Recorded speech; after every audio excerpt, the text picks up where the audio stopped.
So the Wiz sit here right now with the 2nd overall pick, the 26th overall pick.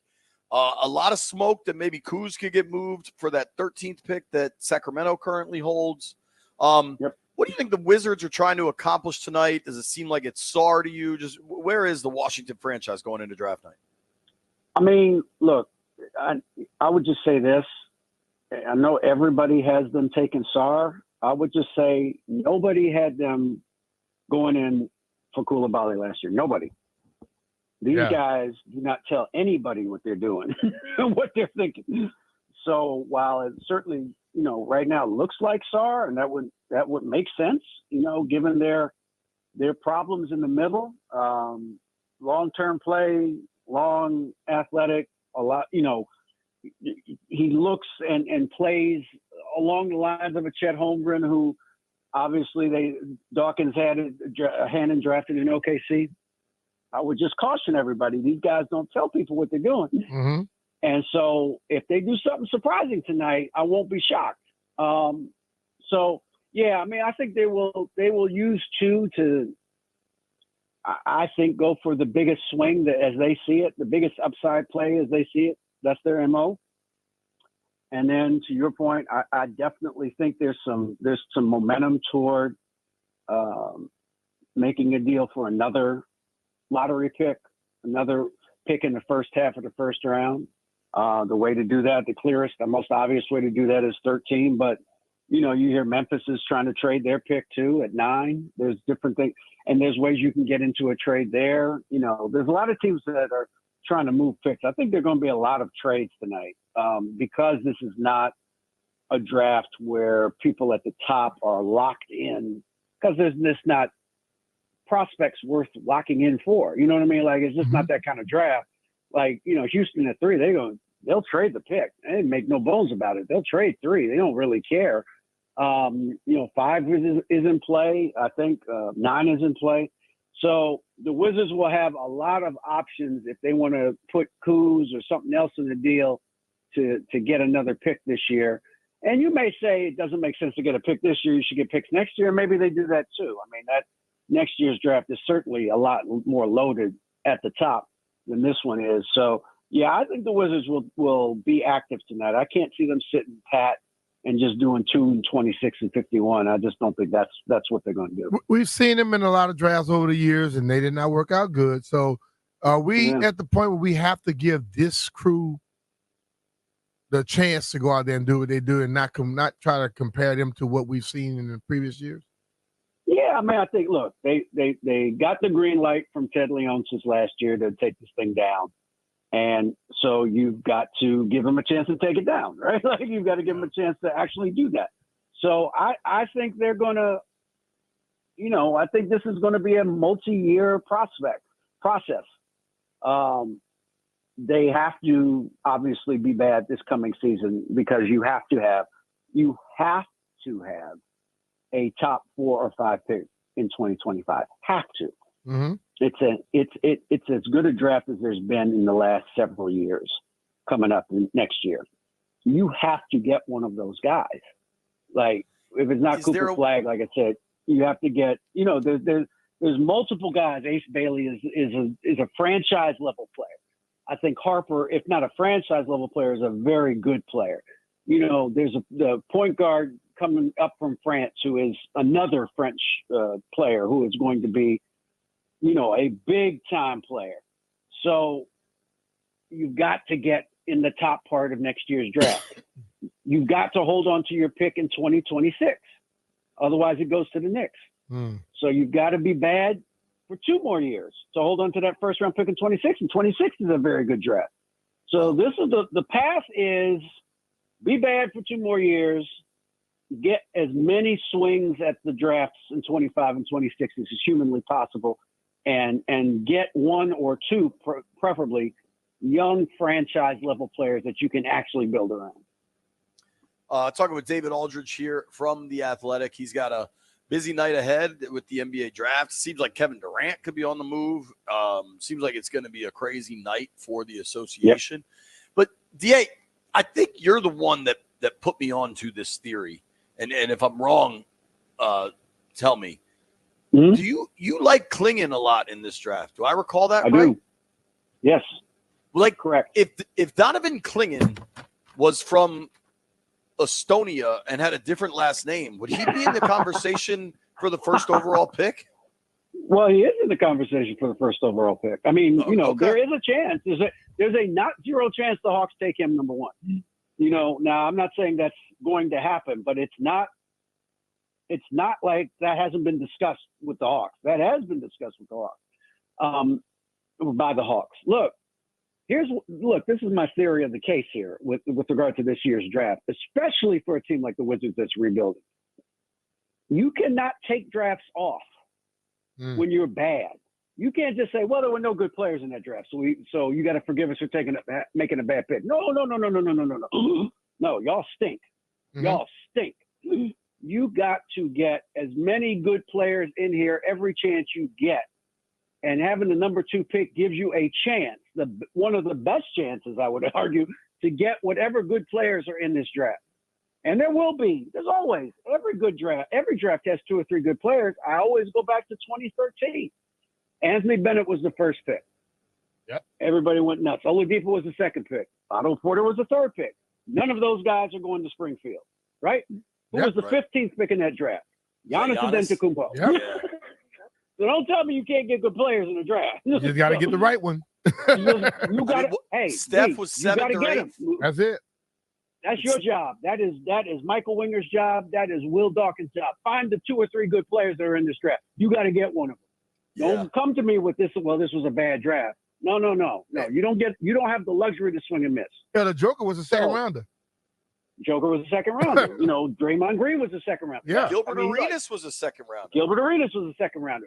So you can get them. Now your job is to get them, right? Find them. Yep. So now I would argue in a draft like this with the variance that you have, because it's not a top heavy draft. The problem is, the danger is the opportunity to swing and miss is much higher in a draft like this, because you have to take a chance on guys that may not make it. Like, you have to. There's not a sure thing in this draft. So to me, if I'm the Wizards, I'm taking the closest thing to a sure thing that I can take in this draft. I just don't think this is a year you can't just write this year off. You got to get somebody good out of this draft. Yeah. And if there's no great player, then go get a good one. You know what I'm saying? Like, so to me, a guy like Clingan, who was a key member on back-to-back national championship teams at UConn, who got coached hard by Dan Hurley, who understands how to play drop coverage at an elite level, who is a great defender at the rim. Your defense is historically bad. Your defense is horrendous. You need somebody that can start making it hard for the other team to score. And this guy helps you do that. Is he the greatest center prospect of all time? No. But he's a good basketball player. He's 7'2", 280. Right. And he's not a bum. And he's 20. And he's 20 years old. What am I missing here? So to me, I'm with you, Wizard, dude. Yeah, I'm with you. Just like, I'm not saying Sarr would be a bad pick. I'm not saying that. I'm just saying there's a lot of questions about Sarr, especially at the offensive end. And I know there's questions about Clingan too at the offensive end. I'm not saying there aren't. But what I just think that, I mean, Sarr is a great prospect defensively. He fits a lot of what the modern NBA big man is. He can switchable. He can guard guys in space. I'm not saying it would be a bad pick.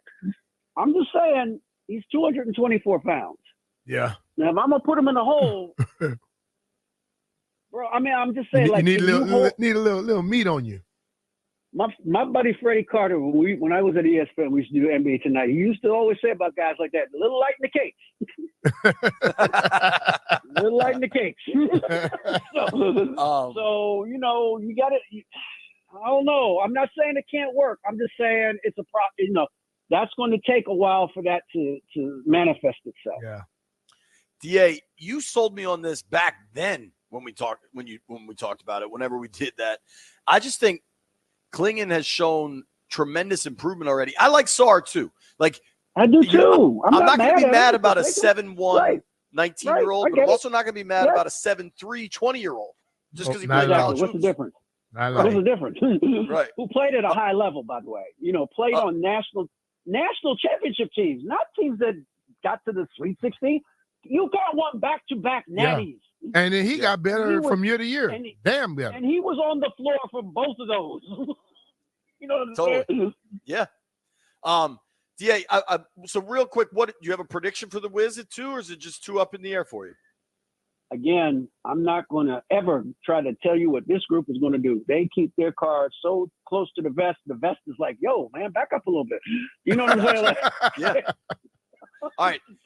Another group that's keeping everything close to the vest, and I'm sorry to get you off NBA mode, but I did want to ask you about this real quick. Commanders. We saw yesterday the departure of Eugene Shen. They're clearly kind of rebuilding their analytics team, how perhaps Peters and this new guy Sosno want it built. What do you make of it? I was a little surprised by it, to be honest with you, because, I mean, not that Josh Harris is running, has final say on football stuff.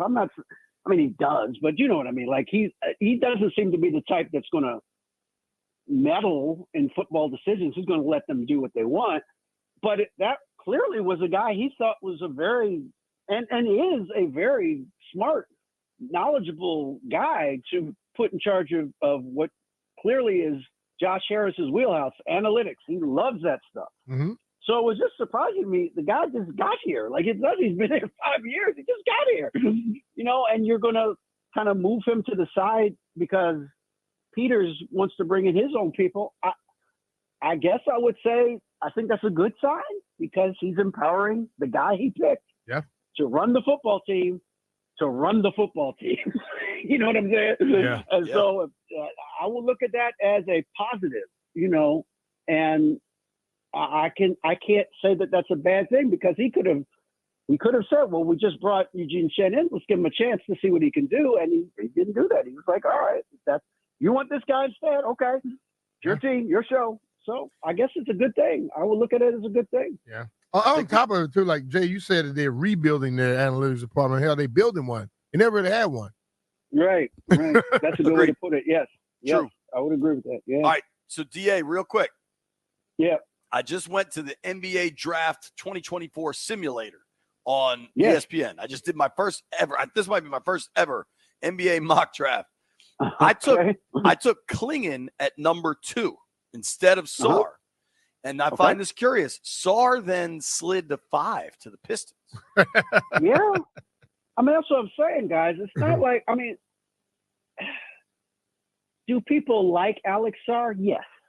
A lot of people do, and for good reason. He's got a chance to be a really good player. But I don't think that means that it would be stupid of them to take Donovan Clingan. That's all I'm saying. Sure. Like, there's reasons to take both of them. And you can, it's the eye of the beholder thing. I will say this. This group likes taking big swings. Alex Sarr is a bigger swing than Donovan Clingan. So if they take them, then they're staying on brand, which is we take big swings around here. Mm-hmm. And I can't say after playing it safe for the last 20 years in drafts that I can't kill them now for doing the thing that I said they should do more of. Yeah. You know what I mean? So I'm not going to kill them if they take Alex Sarr. I'm just saying it's a bigger gamble than taking Clingan. Totally. Yep. All right, DA, we appreciate it. Good luck tonight. Hope you enjoy it, dude. All right, gents. Good talking to you. Brother. Take care, man.